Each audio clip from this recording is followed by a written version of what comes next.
Access the IFC Editor environment.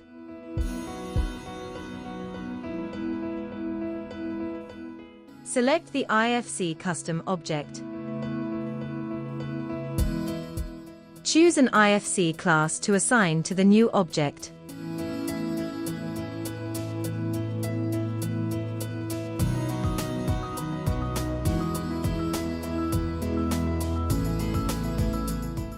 Select the file saved in one of the many available formats.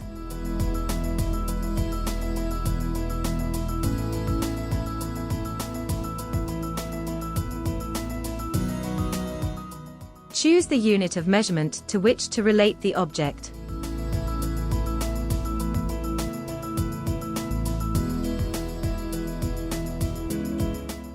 A new object is created from the chosen model.